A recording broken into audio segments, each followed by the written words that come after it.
मूर्ख, दारू पिताना जरा शांतपणे विचार केला असता ना की हे मी करते ते बरोबर करते की नाही करते, ते इतका मोठा प्रॉब्लेम झालाच नसता.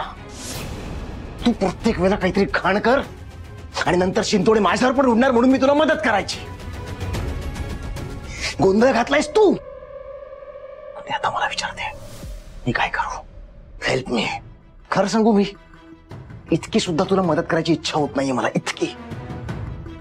मूर्ख. अच्छा, इच्छा नाहीये तुझी? नाहीये. ठीक आहे, नको करूस मदत. मग फक्त एक गोष्ट लक्षात ठेव, आतापर्यंत जेव्हा जेव्हा जे जे काही केलंय ना ते तुझ्याच भल्यासाठी होतं. आणि आता हे जे काही घडतंय ना तुझ्या माझ्या आयुष्यात, आपल्या घरात, त्याला कारणही तूच आहेस. मी? हो.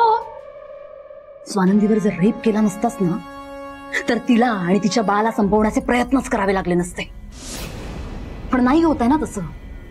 तिच्यावर रेप केलायस तू आणि म्हणून हे सगळं आम्हाला भोगावं लागतंय. केलायस तू, पण शिक्षा भोगतोय आम्ही. मी, डॅड आणि मम्मा सुद्धा.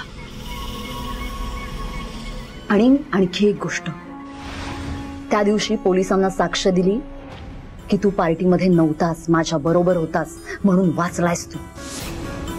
त्यामुळे या भाषेत माझ्याशी नाही बोलायचं. आणि मुळात बोलताना विचार करूनच बोलतो.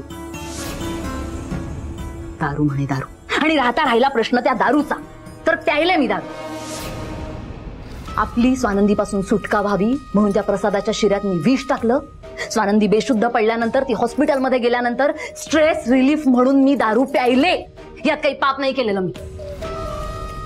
बस झाला.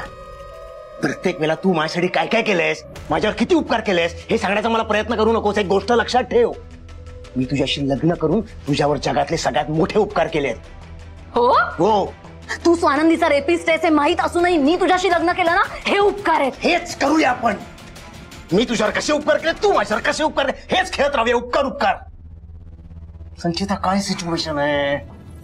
त्या डॉक्टरचं काय करायचंय त्याचा विचार नको करायला आपण.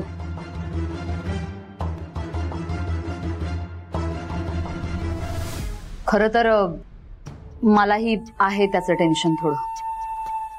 काहीतरी करायला हवं. वाट लागेल नाही तर माझी. काहीच नाही करू शकत आपण. वी आर सो फिनिश संचिता. मी त्याला खाली मॅनेज करण्याचा प्रयत्न करत होतो. मी त्याला म्हटलं बाबा पैसे घे, माझ्यावरच डाफरला.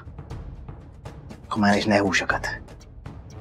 त्यात तो डॅडचा मित्र जहांगीर, त्याने जर डॅडला सांगितलं ना तर आपली वाट लागेल.